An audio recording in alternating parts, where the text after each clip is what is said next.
again, we all listen to Malcolm Turnbull and, for that matter, Bill Shorten on the TV. Of course, we know that this little figure down here is really scarily high.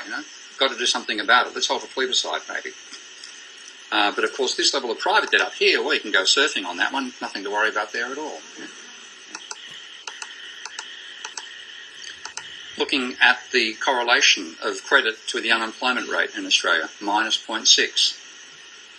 The same scale we're talking about for America. Looking at the house price story, of course, we've had nothing but a bubble, and of course we know house prices always rise, particularly around Mount Kosciuszko. That's plunged to some extent after the GFC, but it's still substantially positive. Again, courtesy of government policy dragging people back into the housing market. What about the correlation? Does the same causal relationship apply? Of course it does not. Oh dear, but the correlation is exactly the same as in America. Accelerating mortgage debt drives change in house prices, even in Australia, even with all the government intervention, even with all the foreign buying we're talking about. It's still the same basic causal mechanism. And then take a look at credit now. This is the smoking gun of credit for Australia, and of course it hasn't shot us yet. Notice that the one time it plunged and went negative is back in what we call Keating's crisis, the Keating recession. That's the one time we've had credit growth being negative, or credit being negative. But then we hit the peak in the GFC of 25%, 10% higher than the Americans. But rather than hitting negative down here, it turned around because, first of all, what I call the first home vendors boost, dragging first-time owners back into taking on debt once more. And then after that started to peter out, which was back in 2010, the business sector was borrowing up big for the mining boom, which the RBA assured them would last 30 years. They're only wrong by, 25? Pretty close to the RBA. Now, what's happening now is we're finally seeing a fall in that level of credit. So I'm breaking it down here. The red line is total credit, which peaked at 24% of GDP at the global financial crisis, went negative for the business sector. And this also happened back in the 1990s recession and at 2002. So business credit is much more volatile than household. But the household credit was positive enough to make the aggregate remain positive. So without the boost from the housing sector through the first-home vendors boost, we would have potentially had a recession back then. The thing that stopped us was dragging the household sector back into debt once more. And on this whole front, I've got to take a slash at the bunch of so-called experts up the road. The RBA, I think, if I had to give an award for the most out-of-touch central bank on the planet, it would be them. The Bank of England has woken up quite substantially to the nature of the monetary system, and you get a very intelligent conversation with the Bank of England, and they're amenable to talking to characters like me. I have been once to the RBA. That was on my invitation of me to take a consultant there.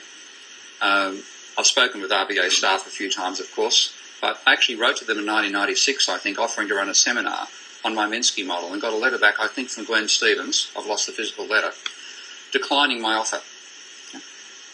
Monday of this week, I received 2 invitations to seminars by the Bank of England to present.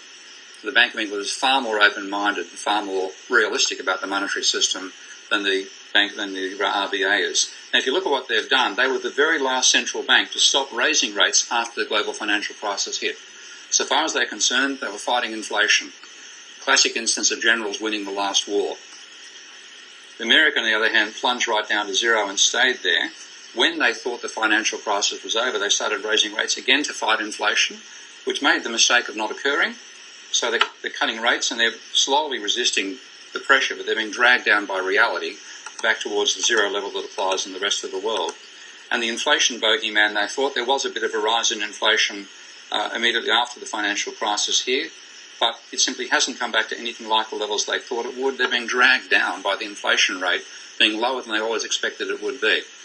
And their forecasts are probably the least accurate of any central bank on the planet, and they've all been inaccurate. What they've really done is give us the highest real interest rates in the OECD since the crisis hit. So the blue line is American real interest rates, which peaked at 4% not long before the crisis hit, but after the crisis went as low as minus 3.5%. Now, Australia's case, they've always been positive except for a short while between 2014 and 2015, and they are the highest real rates of interest on the planet, outside countries like Venezuela. What it actually has done, what they've all really done, is drive up the exchange rate and decimate Australian manufacturing. Because when you had rates that much higher than applied in the rest of the world, then you made a carry trade an absolute no-brainer. You've got both the bonus both of appreciating currency by dragging in the dollars, and you've got a higher rate of return than you get in the rest of the world as well. Now that the dollar, that they're dropping the interest rate, the currency is also falling. So that particular trade's being killed. But they've killed manufacturing in the process. So there's my swipe at the RBA, but in general what I'm swiping at is not individuals or practitioners, it's a theory. Because the RBA's mistake is to believe mainstream economics. And it's worse than useless at answering the question of why do crises occur, make things worse. So they get the results that argue for deregulation of everything without any reality in the real world, which is why we're seeing the electorate revolting against them all around the planet. So there